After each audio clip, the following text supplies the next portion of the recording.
hayehe moohaas oo ay weliba si naxariis loo xaa igu dhigi kartaa moo adigoonan iska waalin anigana ayaamahan dambe jecel ayaa baydin qaaday wax yar kadibna waxaan arkaa anigoo idin soo socdo saaxiibyaal hasho ma iska soo dhex saartaan si ay ugu noqotaan seediyaal iyo dumaashiyaal intaasna waa iska kabtan saaxiibyaal waxaa idin wadaa qaybtii shanaad ee wadi sugayseen dhammaantiina muuqaalka haddii uu kusoo gaarin waxaa ka codsanayaa inaad like garayso siina sheer garayso kuna soo biirta janaalka waxay ahaato waxaan ogaanaynaa shiya inuu ka quusan la'yahay niya asigana xilligii iskuulka ilaa iyo hadda ayuu jeclay damaciisa ugu weyn waxa uu ahaa inuu guursado laakiin shan ayaa hortaagan iyadana shan ayay jeceshahay waxay ahaato waxaan ogaanaynaa maalinkii ay isku raacayeen iskuulka shiya inuu zaa'id uu u masiiray maxaa yeelay labadooda mar walba wadajir ayay ahaayeen asigana jaanis looma siinaynin oo niyaa kula hadlo ciil ayaan qabanayo si ahaatee midaas asigii waxba kuma uusan bedeli karin laakiin timuhaas haddii uu usoo sheegi lahay xal ayay u keeni lahaayeen waxay ahaato maalinka xigan iyo guriga hooyadeed ayay imaanaysaa hooyadeedan waxay bilaabaysaa gabadheedii inay wax ka weydiisato ayada iyo master shan arrimahooda aad ayayna u xiisaynaysay waxayna ku dhehaysaa goorma ayaa rajaynaysaan labadiinaba inay isguursataan laakiin iyo hooyadeed waxay ku dhehaysaa hadeertaan uma muuqatay inay isguursanayno xoogaa ayaanu wada soconaynaa arrinkeenana waa secret hooy waxaa ka rabaa inaadan cidna aadan la wadaagin hooyadeedan waxay ku dhehaysaa wax walba inay qarsoonaadaan iyo ku wanaagsan yihiin cidna lama wadaagi doono waxay ahaato beesha maamadii ayaa dib ugu soo laabanayso waxay ku dhehaysaa guriga xaajigaaga ayaa jooga anigana lacag ayaa u baahanaya haddii ay siin waysin wax walba ayaan asiga la wadaagayaa laakiin beesha hadalkeeda waxba kama soo qaadayso intaas kadibna moobeelka ayay ku jaraysaa maamadan manaxaanka ayaa u darnay ugu dambeyntiina duqmingile ayay la kulmaysaa waxaan ku dhehaysaa beesha hooyadeeda ayaan ahay aydan waa isla soo hadalnay waxay ii sheegtay inay banaanka ay ku maqan tahay hase ahaatee xaajiga ayaa jooga guriga ayay igu dhaaday sida darteed ayaan u imaaday waxay ahaato duqda waa ay soo wada baxaysaa waxayna ku dhehaysaa aniga lacag ayaa u baahanahay laakiin duqmingile isaga duqdan weligiisa lama barin wuxuuna ku dhahayaa lacagka ku siiya muxme anigiyo gabadhaada muddo 2 isbuuc kahor ayaa kala harnay ayada ayaana i bursay waxayna igu dhaaday nolosheeda maraw inaad dib dambe kuugu arko marka sabab noocee lacag kuugu siiya hadeertaan mingilna waxa uu ku hadlayo waa ay saxsanaayeen maxaa yeelay isagiyo beesha muddo 2 isbuuc kahor ayay isdagaaleen habeenada ka mid ah ayuuna gurigeeda ugu tagay habeenkaasina ayada arrimo kale ayaa ku furnaayeen waxaana dhacday miskiinka asigoo farxad kasoo doontay inay guriga iiga baxay dhahday weliba ee kusoo qaylisay isagana waa uu iskaga soo tagay waxay ahaato maamada qayla ayay bilaabaysaa waxayna ku dhehaysaa ayada sidee kaaga hari kartaa sideena kuugu qaylin kartaa midaasi aniga ma dhalin waa ay inkaaran tahay iyo waxyaabo la mid ah asigana qayladaas oo dhan ayuu diiday waxuuna ku dhahayaa isdeji wax walba aniga ayaa xalinayo lacagtaadan waa aan ku siinayaa waxay ahaato ugu dambeyntii waa uu soo qancinaya meeshan waa ay iskaga soo tagaysaa maalinkaasina beesha iyadoo xarunteeda ganacsiga joogto waxaa u imaanaya ninkan oo lagu magacaabo wuutiya labadoodana hal habeenayay meel baare ku kulmay waqti ayayna qaateen asigana waa uu ilaahi waayey intaas wixii ka dambeeyana waa uu soo raadiyey markii ii weydiisan waxuu halkan uu ka soo doonay waxa uu ku dhahayaa aniga waa aan ku jeclahay waana kaa ahaan waayey laakiin waxay ku dhehaysaa sheega lacag meeqa ayaa u baahan tahay laakiin wuutiya lacag umuusan baahnayn asiga waxuuna ku dhahayaa aniga da'deedu waa 23 jaamacadda ayaana dhameeyey waana shaqaystaa keliyan adiga ayaa ku jeclahay waana ku baahanahay waxaana rabaa inaad wax ila qabato laakiin waxay ku dhehaysaa aniga xiriir ayaa leeyahay weliba waalii guursan rabaa sidoo kalena adiga wiil iga yar ayaa tahay waxbana iima samayn kartid waxay ahaato ugu dambeyntii halkaas duqmingil ayaa imaanayo wuxuuna bilaabayaa geclisadiisa beesha inuu raaligeliyo weliba waxa uu ku dhahayaa mar dambe midda ma soo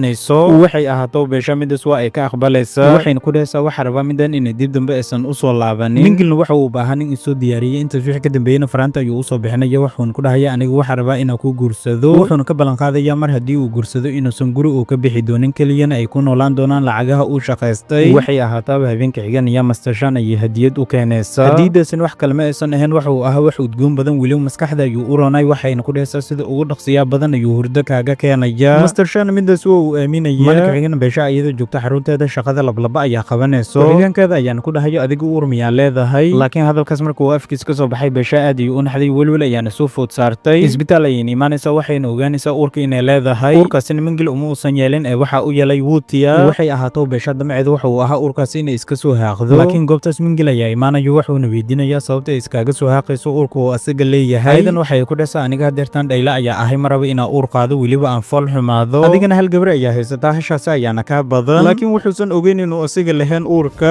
waxay ahaato mingil waxa uu ku dhahayaa gabadhaasina aniga ayaa dhalay midan waan u baahanahay in laga soo haaqano maraba haddii ay dhashan gabadhan 4 milyan ayaa ku sii doonaa beeshan 4 milyan marka ay maqasho isla markiiba ay iskala gidinayso waxayna ku dhehaysaa waxa rabaa inaa kuu dhalo midaas ayayna isku raacayaan labadooda waxay ahaato mingil arrinkii waxa uu la wadaagaya master shan wuxuuna ku dhahayaa aniga gaclisadeeda beesha ur ayay ii leedahay si ay u dhasho uurkaasina waxa u ballan qaaday ina siinayo 4 milyan waxaana rabaa waqtiyada soo socda oo dhan ina iyada waqti la qaato kambanigana adiga ayaan kugu ogahay ugu dambeyntiina gabadhiisa ayuu la kulmayaa marka ugu horeysan waxa uu ka raaligelinayaa barojektigii uu ka kansalay wuxuuna ku dhahayaa midaas aniga ku xumeyna adiga kugu xumeynayo uma aanan sameynin ee xaalad dhaqaale la'aan ayaa soo wajahday shirkadda inay ka raali ahaato ayuuna u sheegaya laakiin niya midaas waxay ka soo qaadaysaa wax iska caadi maxaa yeelay xitaa uma xanaaqsanaa karto waa aabaheeda. wixii intaas xigayna wuxuu u sheegayaa gaclisadiisa beesha inay uur u leedahay. wuxuuna ku dhahayaa mar dhow adiga waxaa heli doontaa gabar kula dhalatay. niyana hadalkaas markii ay maqasho wejigeeda oo dhan waa uu isbedelaya. waxayna ku dhahaysaa anigu uma baahni gabar ay ayada dhashay. markii horena walaal waan u baahnay ase ahaatee hadeertaan uma baahni marba haddii aysan hooyadeedii ii dhalaynin. hadalku uu aabaheeda u sheegayna habeenka oo dhan waa ay ku hurdiwaanaysaa. dib ayuuna ugu soo laalaabanayay. waxay ahaato Mr. Shan ayaa u imaanayo. wuxuuna ku dhahayaa waa dareemi karaa xanuunka aad dareemayso, laakiin waa aabahaada waxaana loo baahan yahay inaad iskaga sawarto. wax walba ay hagaagi doonaan. anigana waa soo fargelinaya arrinkan. waxaan isku dayayaa inaa wax ka qabto. waxay ahaataa maalinka xiga guriga ee ku nooshaynaya waxaa imaanayaan beesha iyo habaryarteeda. maamadana ma ahan beesha hooyadeeda saxda ah, saatee hooyadeeda ayay la dhalatay. labadoodan waxay bilaabayaan inay niya ay ku jeejeesaan. beesha niya waxay ku dhehaysaa anigu waxa ahay eedadaada weliba cunug walaalkaada ayaa ku wada. hadalkaas ayayna ka xanaaqaysaa niya waxayna bilaabaysaa inay gacan u qaada habaryarteeda ayayna wax ku dhufanaysaa. balse aabaheeda ayaa goobtaasi imaanaya. wuxuuna bilaabayaa gabadhiisa niya inuu ku qaaliyo. wuxuuna ku dhahayaa iyada waxay la joogtaa gabadha ay hooyada u tahay weliba ay caawinaysaa iyadoo uur leh. mar kale niyaysan ka soo sheeganin mana arki karo adoo gacan u qaadaysid. habaryartan waxay bilaabaysaa inay dhulka isku sii dhejiso weliba xanuun haynin ayay isku sii saadinaysaa. niya mar walba ay qalbijab la dareento weliba ay murugooto. qofka kaliya garabkeeda tagna wuxuu ahaa Mr. Shan. aabaheedana sidaan inuu ula dhaqmo ma ahan markii ugu horeysay ee mar walba ayuu sidaan ula dhaqmaa. waxay ahaato Mr. Shan wuxuu ku dhahayaa adiga looma baahni inaad ka xanaaqdo cuntada. waxaana waa iska cadi waa ay dhacaan mararka qaar. cuntada cun ayuuna ku dhahayaa looma baahni inaad ka xanaaqdo haddii kale waa aad dhiman doontaa. subaxdii xigtana qolka niya waxaa soo galayso beesha habaryarteeda weliba iyadoo gambaleelka dhawaaqa wadato. niya ayayna hurdada ka tusinaysa. waxayna ku dhahaysaa waxaa loo baahan yahay inaad soo kacdo quraac ayaa diyaarsan. laakiin niya waxay ku dhahaysaa hadeertaan quraac uma baahni. iidan waxay ugu jawaabaysaa hadeertan waa inaad soo kacdaa maxaa yeelay beesha ur ayay leedahay waxayna rabtaa cid cuntada la cunto. walle anaga ayaa baragnay. waxay ahaataba niya go'aankeeda ayay ku adkaysanaysaa. xilliga hurdada ee usoo dhammaata ayayna soo kacaysaa. laakiin waxaa dhacaysa markii ay soo kacdo wax cunto oo dhan inay guriga ee ka waaso. midaasina niya iyo habaryarteeda ayaa ka dambeeyeen. intaas wixii ka dambeeyeyna niya maalinka saaxiibteeda ayay la ballansaneed. waxayna bilaabaysaa inay isdiyaariso. laakiin waxay qaanadeeda ka waanaysaa farantigeeda dahabka. isla markiina moobeelkeeda ayay soo qabsanaysaa. qolkeedana kaamira ayaa ugu xirnaa. kaamirada ayayna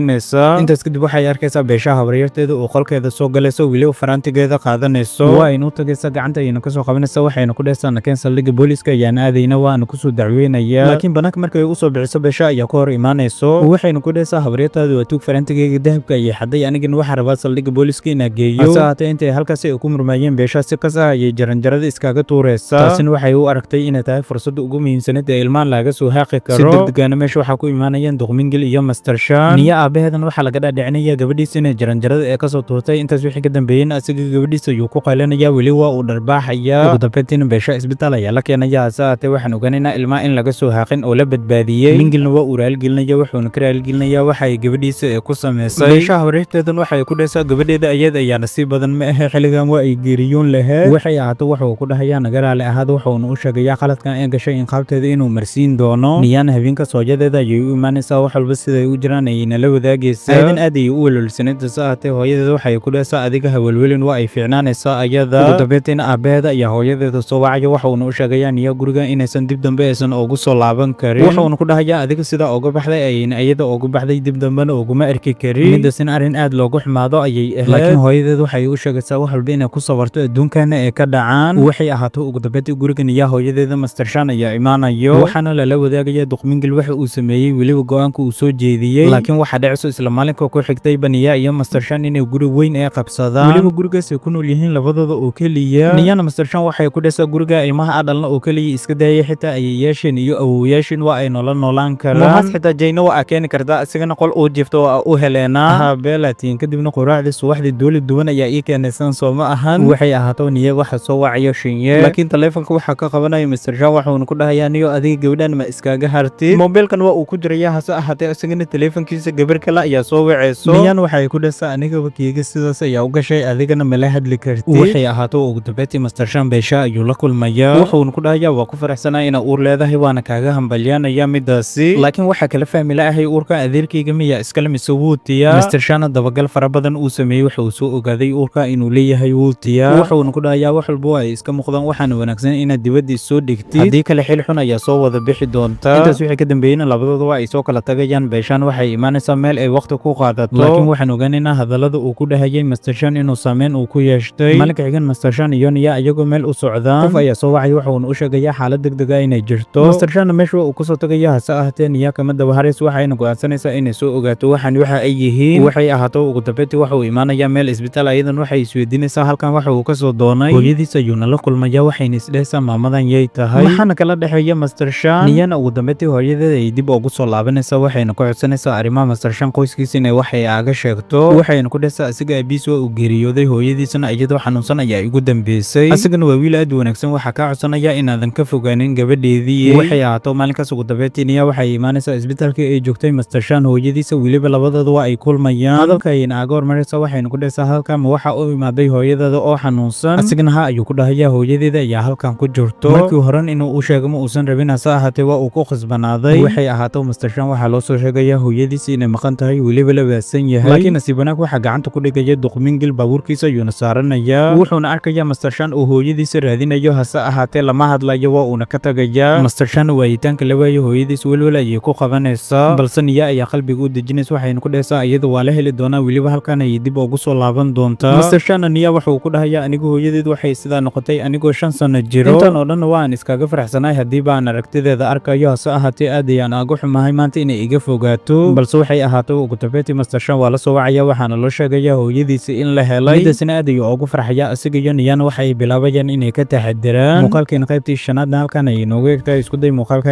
like sarto kuna soo birto channelka siina share garayso intaan ka kulmanana muuqaalka xiga nabada.